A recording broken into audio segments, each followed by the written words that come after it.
50.000 евра е платен подкупот за добитно место на ИПАРД ранг листата, тврди обвинителството, нудејќи доказ во скандал со пари од ИПАРД фондовите.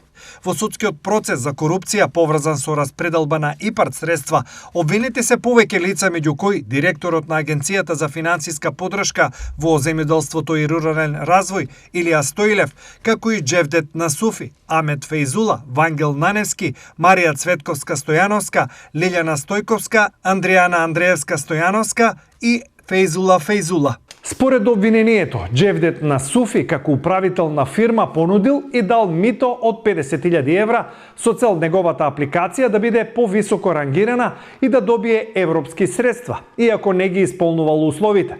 Дел од процесот, според обвинителството, вклучувал и дополнителни исплати од 5.000 евра на 3 лица за влијание врз одлуките. Обвинителството наведува дека Јасмина Костадиновска, референтка во агенцијата, признала дека примила подкуп за да изврши измени во ранг листата на апликанти за ИПАРД програмата.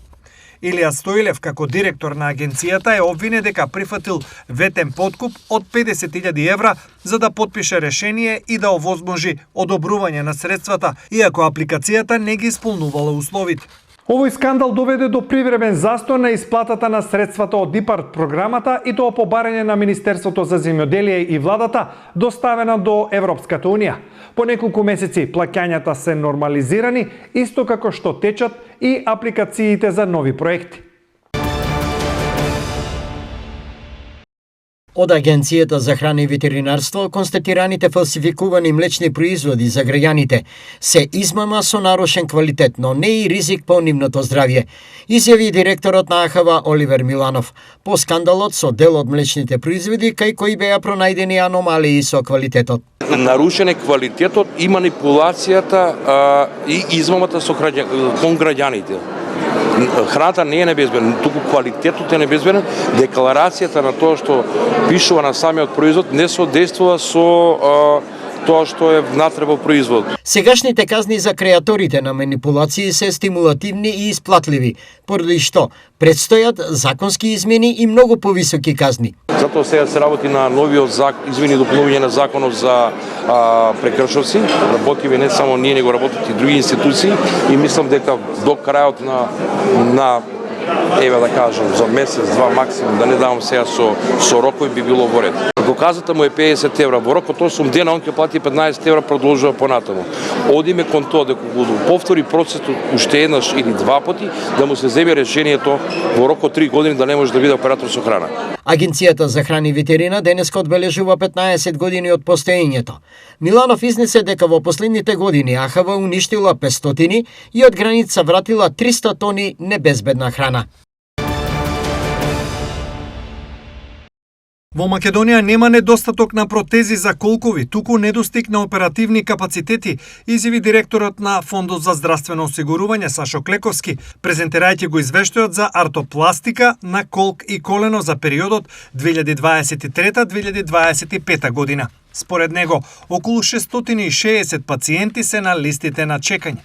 Листите на чекање се концентрирани во две институции, ТОЕУЦ или клиничкиот центар и 8 септември во основа во двете институции каде што се реконструира салите. Земајќи анализата за достапност на колкови спроведени тендери, одговорно можам да кажам дека недостаток на колкови нема. Имаме недостаток на оперативен капацитет, односно на операциони сали, и таму се листите за чекање. Клековски посочи дека дел од притисокот врз листите е и поради тоа што пациентите избираат одредени хирурзи и болници, додека во повеќе градови како Струмица, Куманово, Велес, Гостивар и Кавадарци нема листи на чекање за вакви операции. Во 2025 година били извршени околу 4000 операции на колк и колено, што е раст од 10% во однос на 2023 година и покрај реконструкцијата на оперативните блокови во најголемите здравствени установи. СДСМ денес ги оспори вчера презентираните владени економски резултати презентирани од премиерот Христијан Мицкоски. Некогашниот вице-премиер Фатмир Битики објасни што може да се купи со 1000 денари, а на поинаков начин го види и растот на индустриското производство. Со 1000 денари може да се купат 2 килограми цреши по 140 денари. 1,5 кг праски по 95 денари, 1,5 кг кајси по 130 денари, една табла од јајца за 275 денари и само 150 грама пилешки стеки. За друго место да не зборуваме. Значи, една илјадарка едва и покрива неколку килограми сезонско овошје, една табла јајца и мало парче месо. Премиерот зборува и за индустриското производство. Да, во април има раст од 7,6%, но во јануари индустриското производство беше намалено за 6,6%, во февруари за 4,2%, а за првите 4 месеци од годината растот е само 0,2%. Ова повеќе личи на стагнација отколку на индустријски подем. ВМРО ДПМН денес во својот фокус го имаше притворот на екс-директорот на Царина Стефан Богоев и инсистирањето по секоја цена уставни измени од страна на Филипче. Со тоа што е побаран притвор за поранешниот директор на Царинската управа Стефан Богоев, јасно е дека има цврсти докази за ова кривично дело. Богат седете на СДС, поточно на Заев, по се изгледа, одлучил да чекори по неговите стапки. Тоа е во матрицата на СДС: криминали, тендери, афери, рекети. Филипче секојдневно бара уставни измени, дури повеќе и од бугарите. Филипче испадна поголем бугарин дури и од самите бугари. На Филипче не му се слушаат пофалните зборови на Антонио Кошта во делот на реформската агенда, како и добиените финансиски средства од планот за раст. Тој оди со главата во зид, работејќи во полза на бугарските власти и знае само за една реформа, а тоа е уставни измени.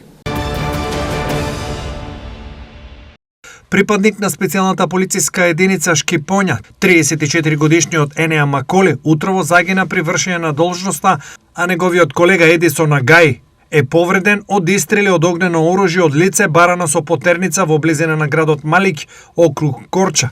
Во акцијата која била спроведена на планината Боден, полициските служби го опколиле местото каде што се сомничало дека се криело лицето Виоланд Брачелари, осуден во 2017 година на 9 години, 11 месеци и 7 дена затвор од страна на Корчанскиот суд за кривично дело, производство и продажба на наркотични дроги, објави полицијата. Припадник на српската армија, постраводник Милован Јовановиќ, кој беше ангажиран како дел од мировните сили на Обединетите нации во Либан, почина утрово како последица од повредите предизвикани од паѓање на проектил врз базата на Обединетите нации каде што беа стационирани мировните сили, вклучувајќи го и дел од српскиот контингент, соопшти Српското министерство за одбрана. Уште двајца припадници на меѓународните сили беа повредени во нападот. Еден од вооружените сили на Ел Салвадор и еден од вооружените сили на Шпанија, се додава во соопштението. 4 лица загинаа во пат на мал спортски авион што се урна денес предпладне на подрачјето на Цампанош на административната граница меѓу Пула и општина Медулин. Како што дознаваат хрватските медиуми, авионот полетел од Германија, а летот воопшто не бил најавен во Хрватска. Од целината на ударот во земјата леталото се преполовило. Несреќата се случила во ненаселено подрачје во близина на спортскиот аеродром во Медулин, каде што авионот требало да слета. Директорката на Заводот за итна медицинска помош, Татјана Чемерекиќ, потврди дека на местото на настанот е констатирана смрт кај 4 лица. Според првичните и неофицијални информации, сите настрадани се странски државјани. Јавното предпријатие ИСАР Штип инсталира SCADA систем вреден 600.000 евра. Ќе лоцира потрошувачка, кражба и губиток на вода. Големиот проект ИСАР треба да го ослободи од големи секојдневни скапи интервенции, но и пред се заштеда на вода. Целта по завршувањето на оваа инвестиција е истиот систем да биде ставен во употреба во јавното предпријатие ИСАР. Всушност ќе служи за далечинско читање на податоците од водоводната мрежа, една надзорна контрола на водоводната мрежа на повеќе точки, вклучувајќи ги сите главни линии, резерварите за водоснабдување на територија на општина Штип, со што ќе се има контрола на издатоците, издашноста и практично потрошувачката на вода на неколку реони и делови од градот. Што покажуваат анализите на водоводниот систем во Штип? Освен кражбите на вода, огромни количини на преработена, филтрирана вода се губи и заради дефектите на подземната водоводна мрежа, која очекуваме преку овој систем да бидат исконтролирани и со тоа практично да имаме намалување на тие загуби, а тоа во годините кои што ќе следуваат, верувам дека ќе се рефлектира во финансиско подобрување на јавното предпријатие ИСАР. Во моментов работите се проценуваат на 50% од комплетното инсталирање. Можам да кажам дека изведбата на скала системот кој што служи за контрола, мониторинг и управување на водоводниот систем на територија на општина Штип е со некаде околу 50% на реализација. Поради работни активности за имплементацијата на скада системот, можно е да дојде до намалување или отежнато водоснабдување во градот.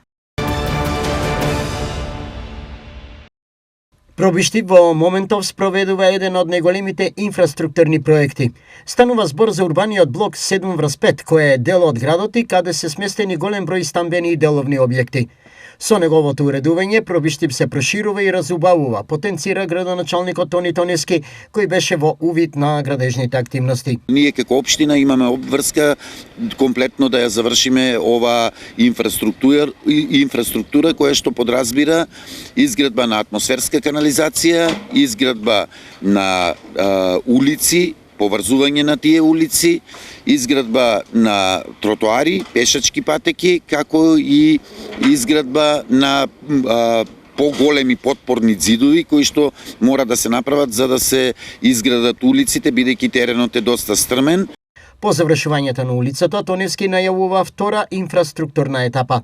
Веднаш се пристапува и кон поставување на ново улично осветлување. Со ова ќе го од една страна разубавиме овој дел од градот, кој што е централно градско подрачје, од друга страна на сите што имаат и стопански објекти и домови, ќе им ја олесниме работата и пристапите.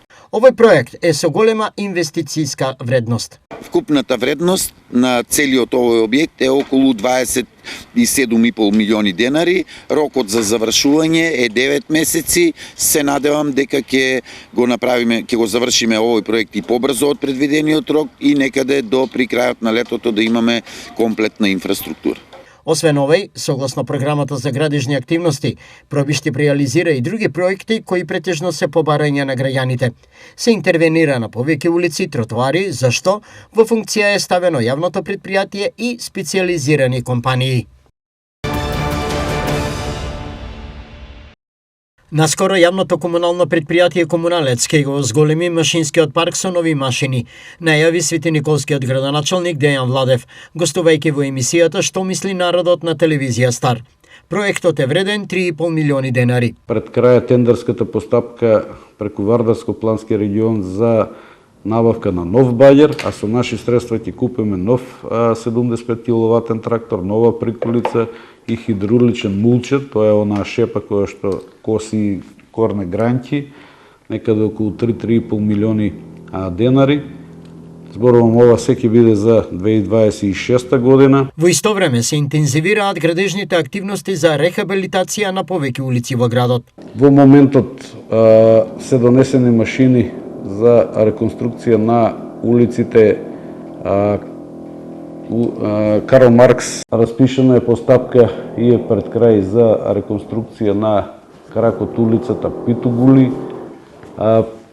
Утре е отварањето и избирањето на изведувач за улицата Браќа Миладиновци. Напоредно со ова, започнува изградбата на нови улици во селото Ерџелија. Во тек е огромен проект, кој што се прави огромна голема улица со канал за одводнување, со кој што ќе се реши атмосферското празнење на водите у село Ерџелија.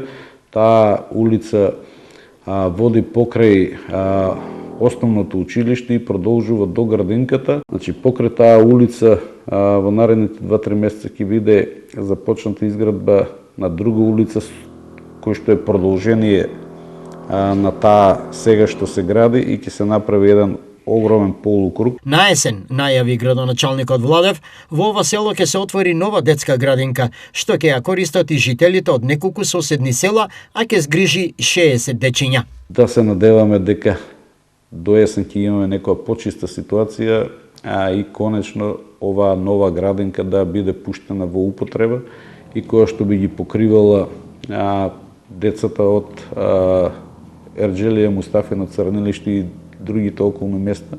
Таа има капацитет од 60 на деца.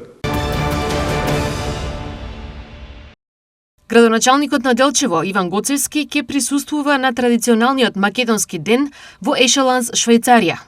Значи, оваа покана сама по себе представува големо признание, но и можност за дополнително заекнување на врските со нашите селеници, кои покрај далечина остануваат нераскиден дел од нашата татковина и своевремено си амбасадори наши ни светот и се и пример за посветеност и патриотизам. Посетата е од особено значење за средби со македонските иселеници. Во рамките на оваа посета ќе останам повеќе значени средби, меѓу кои со градоначалникот на Ешеланс, ръководството на друштвото Македонија од Ешеланс, представници на локални институции и организации, како и со голем број на нашите граѓани кои живеат и работат во Швајцарија.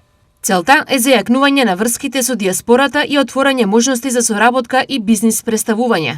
Во самата посета имаме посета на оранжерија за производство на растенија и цвеќе и презентација на зелените површини, како и посета на центарот за собирање и рециклирање на отпад во градот Ешелан и секако повеќе индивидуални средби со наши селеници, од кои што ќе им ги презентирам и промовирам бизнис можностите кои што општина Делчево ги нуди во периодот кој што доаѓа.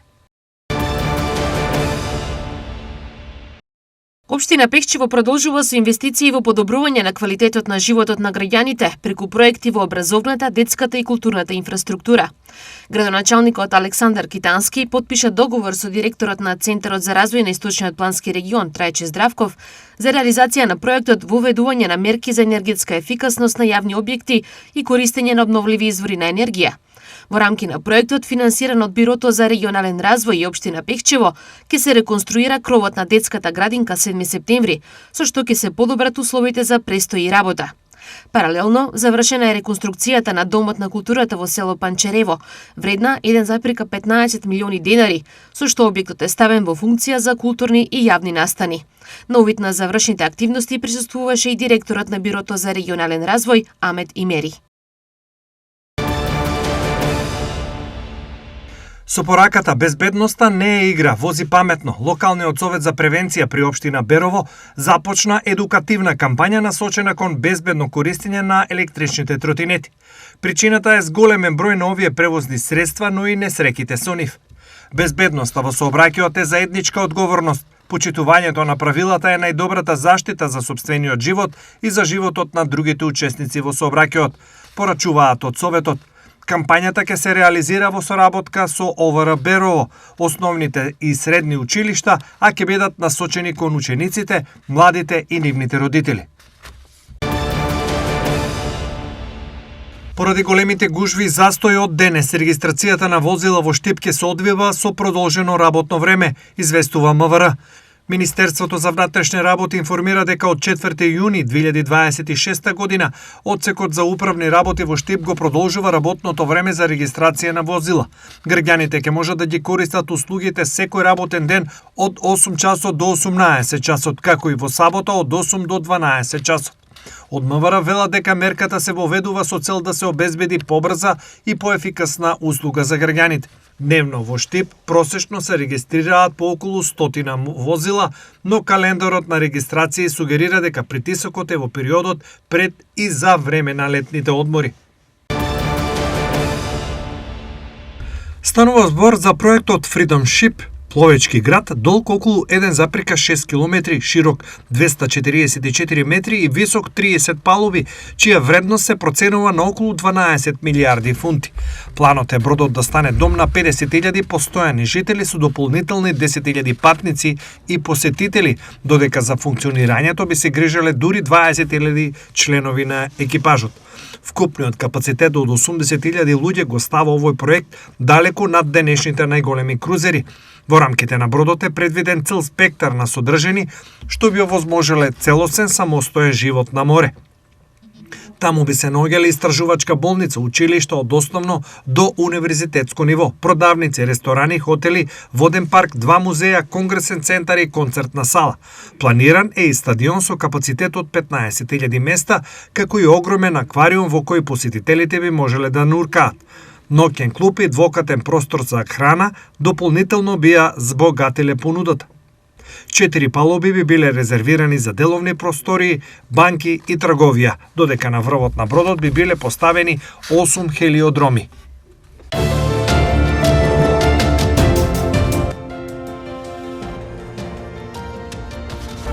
Утре времето претежно сончево. Температурите ќе се искачат до 29 степен. Ветрот ќе дува со брзина од 5 км на час. Влажноста на воздухот ќе изнесува 48%. Температурите по градови се следните. Штип и Карбенци со по 29 степени, Пробиштип 26, Чешиново Блешево 27, Кочани 28 степени.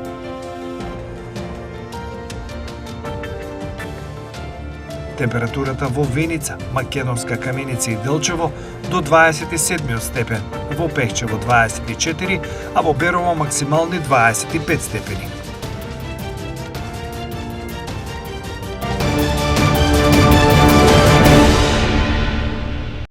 Според православниот календар, утре е Свети Михаил, епископ Синатски. Католиците се спомнуваат за Бонифација.